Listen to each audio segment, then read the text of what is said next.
Hi, I'm Doug McKenzie and welcome to the Fintech Show. This week we've got bots on the brain and I've teamed up with Exigence to discuss the future of customer engagement. We'll also be getting an insight from Desjardins, who are utilizing Exigence customer solution, as well as sitting down with OCBC to hear their take on the future of the industry. So first off, Ali Paterson headed to Exigence HQ to sit down with Michael Stoider, who delved into the challenges facing banks in 2018. What are some of the things that are keeping executives up at night? Talking to a number of banks around the world, I think we've seen the same kind of trends that everyone else is seeing. We see a lot of issues with regards to maintaining customer loyalty, especially in the age of more access to information. Sites like bankrate.com or things like that, where it's very easy to basically do some comparison shopping, and also changes in regulations where it's now easy to switch. And I think banks are still trying to figure out the best way in terms of this whole digital migration strategy. There's been a lot of conversations and things written about digital transformation, and depending on the bank, they're either in the early stages or already fully in throes of it.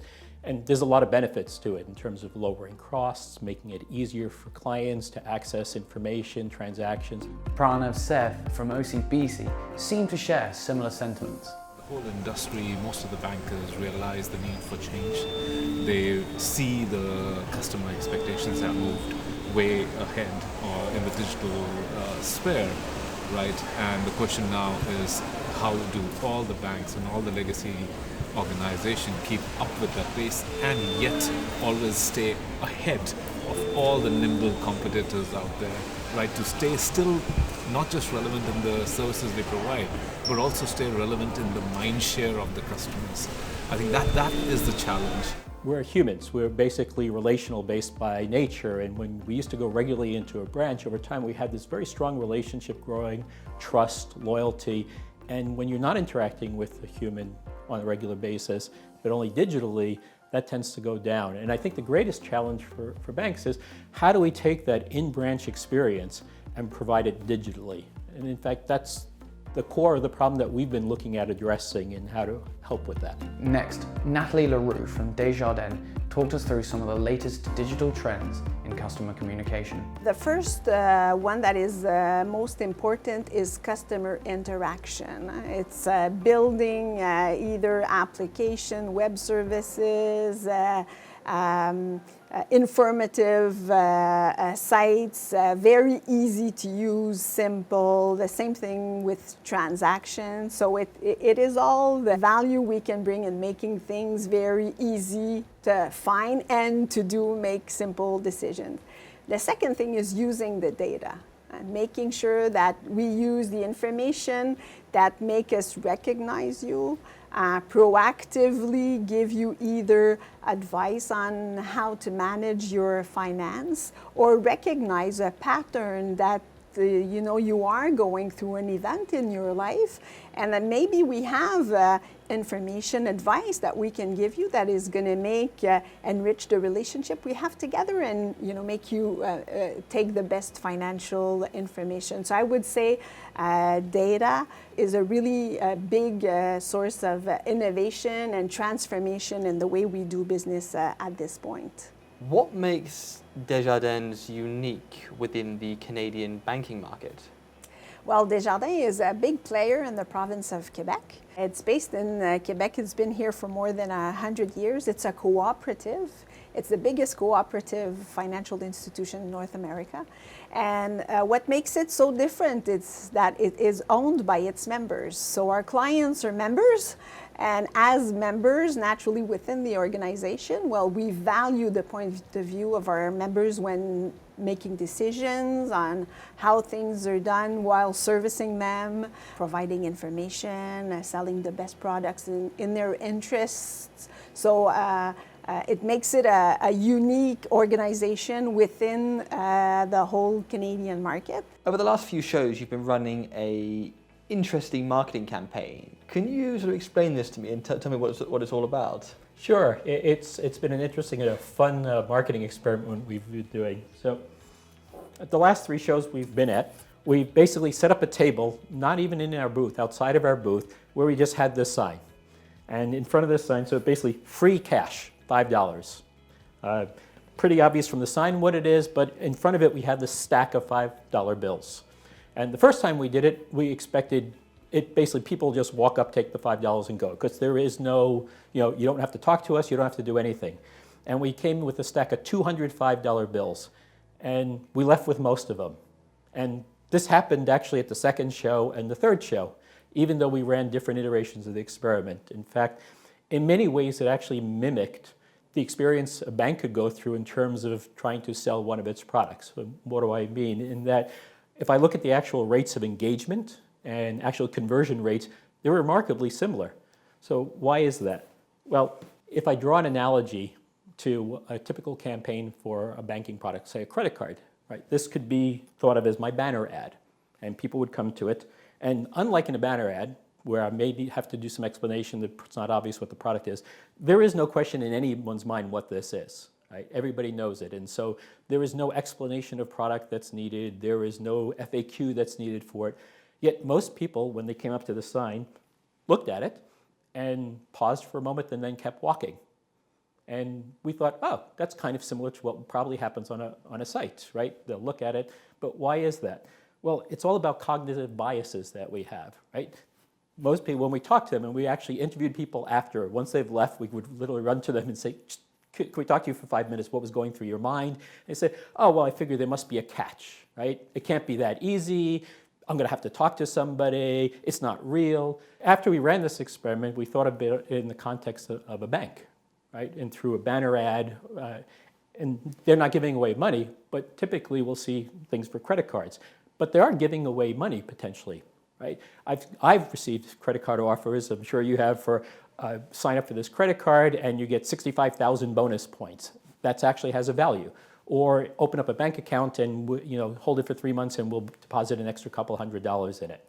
And yet, even though conversion rates have gotten much better over time through better targeting, better segmenting, if you step back, some of the best rates are still in the high single digits, maybe in the double digits, which really means that we're failing 85% of the time or more. Then we ran this experiment with a different twist to it, in that once we saw someone they paused, we actually went out to proactively engage with them. So think of the equivalent of actually someone coming into your bank branch, and now you have a chance to talk with them. And no surprise, conversion rate goes up, because now I can talk to them, understand maybe what's holding them back.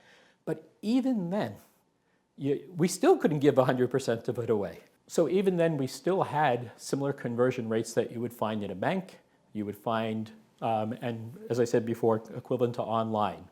So what can we do to address that problem? Well, the way we address it through our product is basically understanding why people say no, or what causes the friction in the process, as opposed to just trying to pull together people who are more likely to have it. Because in essence, this should be the next best product for almost anybody, right? I'd rather have $5 than not have $5. And by the way, the amount of money made no difference. We tried this with $10 and it still didn't make a difference. And so what we do is we focus on what causes those failures and how do we reduce them, as opposed to just going after a smaller pool of people to get them closer and closer to say yes. Well, at this moment, yes, people say data is the new gold, but at the moment, the biggest issue we have is that in a financial institution is we have access to so much data. So what data do you take? What is pertinent? When you use it? Why do you use it? So essentially what we are trying to do is always remind ourselves that the person we are talking to is either wanting to do its banking easier, wanting to save money for either a project to come. Always go back to what the person's motivation are, and then use the right data to make our proposition in its best interest. So I think that the biggest issue in the data is not for an industry and in a company like ours, it's not having access to it. It's making sure that we choose what data and what to do with it to make it a significant relationship enhancer. How did that experiment relate to what Exigence does? It's not just about having the right product for someone. There's been a lot of work in the industry in figuring out through analytics, through all kinds of means segmenting to figure out this is the next best offer, next best action.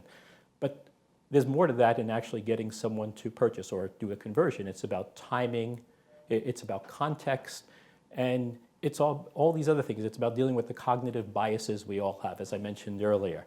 What we do is basically have created a digital assistant or a virtual assistant that banks could basically deploy in their existing infrastructure, whether it's their online web platform or mobile platform, and basically it guides their customers, their clients, through specific curated experiences, conversations, with the goal of doing several things: providing assistance, providing tips, providing advice when it's applicable, but most of all, guiding them to take action in terms of adopting particular products and services that are in their best interest. In this sense, you can think of it as providing many of the same capabilities as traditionally would have been done by an in-branch advisor, except we're doing it digitally, so it's available at a much greater scale to all a bank's clients simultaneously, 24 hours a day, 7 days a week, and at a significantly lower cost.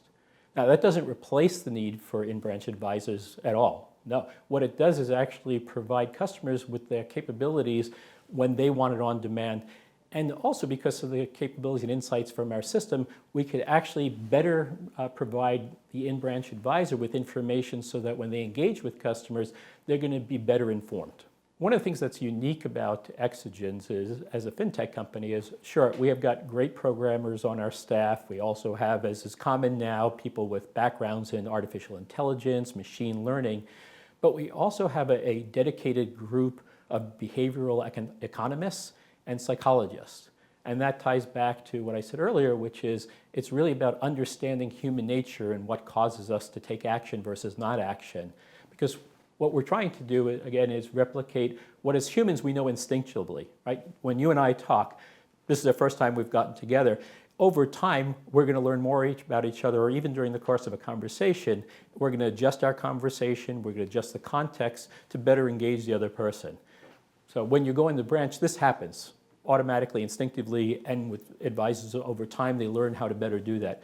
We're taking that and doing that digitally. What are some of the things that you're doing with the sheer volume of data that you have on all your customers? The popular press and the popular Silicon Valley, the machine would always say that the banks are, slow, they're dead, and all the startups are going to take over the world. I think that can be true, right? But I think the banks have their advantages as well. I think we might not be able to produce ideas at the same clip, or may not be able to execute the first few things very rapidly, but when the whole machine starts working, I think we can take ideas and scale them up very rapidly and extract a lot of commercial and customer value out of them.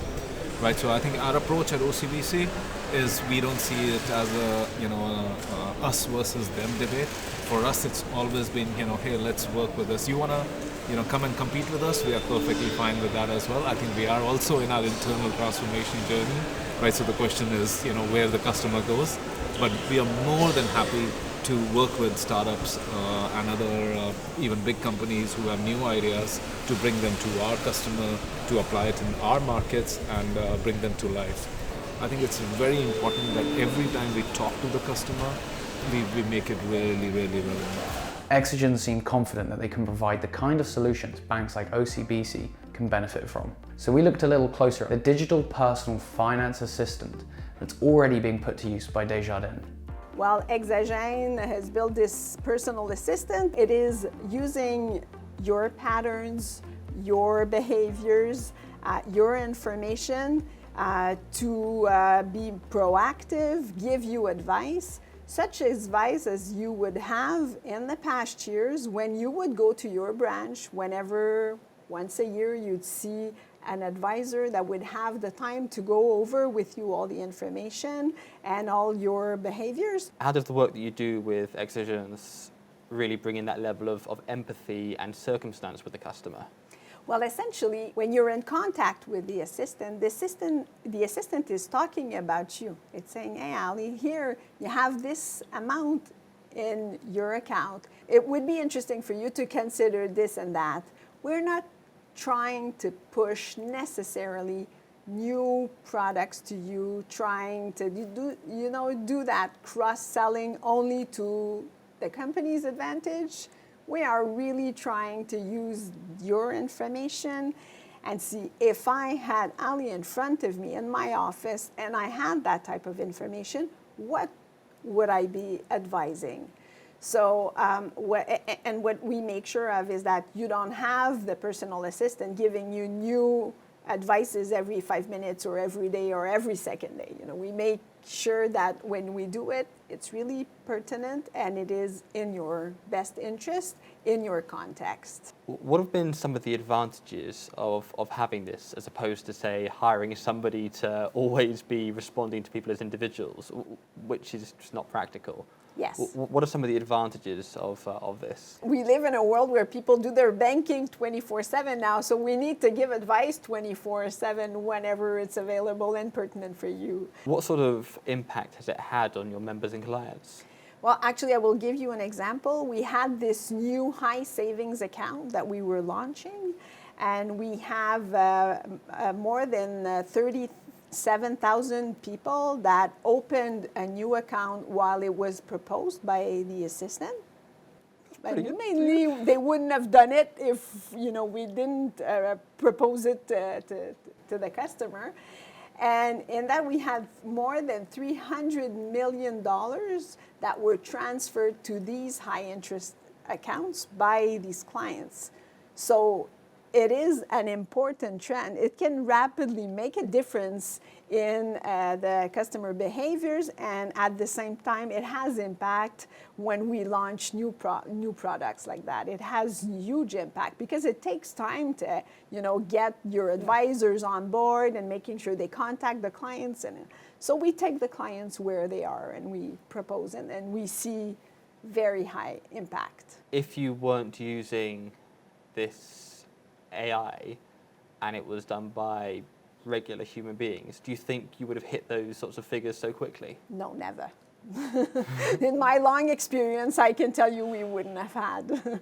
We were looking to have the assistant basically guide people through opening up a high interest savings account based on what their balances over a period of time had been. So when we did a 3-month slice before and after, I'll give you the before and after numbers. So with the assistant, we saw an increase of 11 times the number of accounts that were opened in the same 3-month period, year over year. So we literally were blocking out for time of year, things like that. And in addition to that, we also saw a 14 times increase in the total amount of money that was deposited. To put some numbers behind it, it was roughly 40,000 over time now, 40,000 new accounts and over $300 million that have been added. In fact, I like talking about those numbers because by the time anyone listens to me, they're all obsolete. And the reason they're obsolete is because what we do, it throws out the traditional notion of a marketing campaign. Traditionally, we think of a marketing campaign as something that's a 3 or 4, 5, 6 month cycle at most.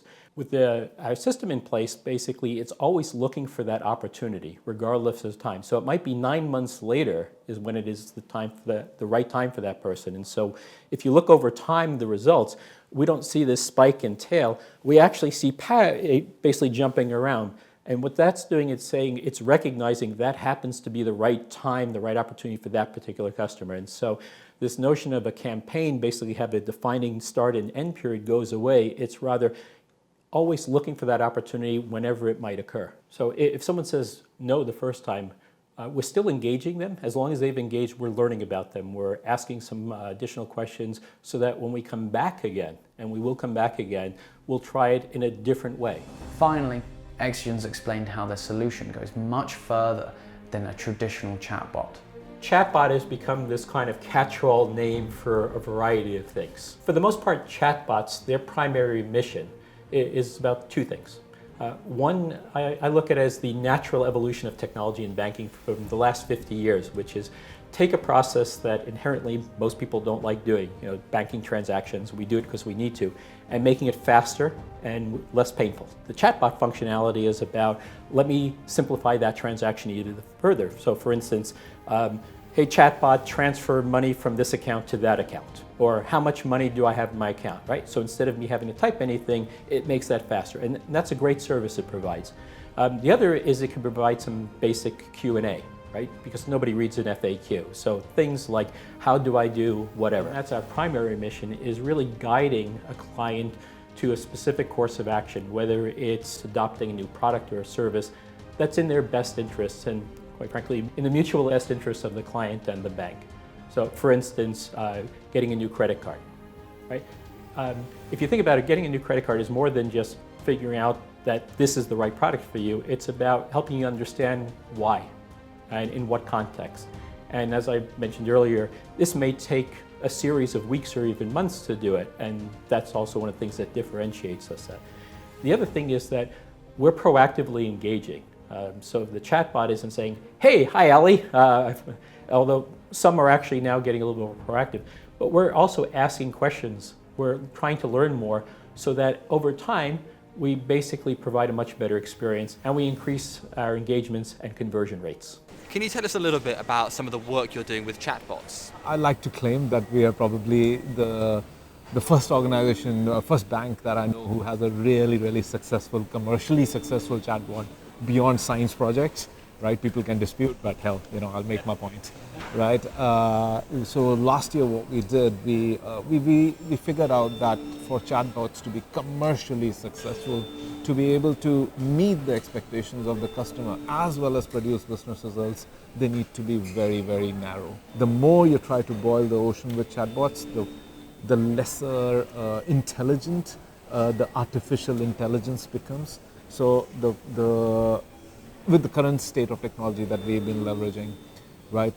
So the whole idea was to narrow down to a use case and make it really work. So we did that with a chatbot called Emma, right? So Emma, the last count I had, which was about a few months back, had already clocked in about $100 million of loans, right? So the whole thing was, obviously we had to give Emma a little bit of character because still there's a little bit of a fun element to bots. I think that's going to go away, but what we found, people were flirting with her, and so we made sure that Emma could flirt back in a meaningful manner, right? Yet having the presence of a banker, right? So I think there were some very small personal touches that we had to add to make it really click.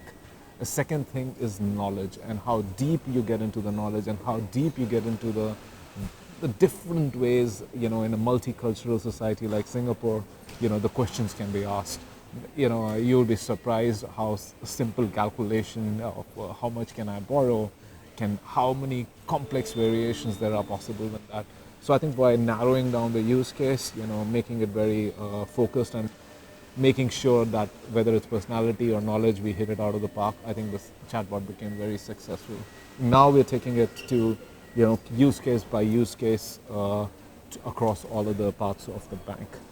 Where do you see this kind of experience really evolving? It is deepening the relationship, enriching it with making sure you are seen as an individual, you feel you're recognized, you feel appreciated because we do propose things to your advantage. So this is where I think that we will have in the next year the most development and at the same time the most impact on what's important to us. It's to drive client satisfaction, to drive richer relationships and making sure that we do business on the long run together with the people we do business with.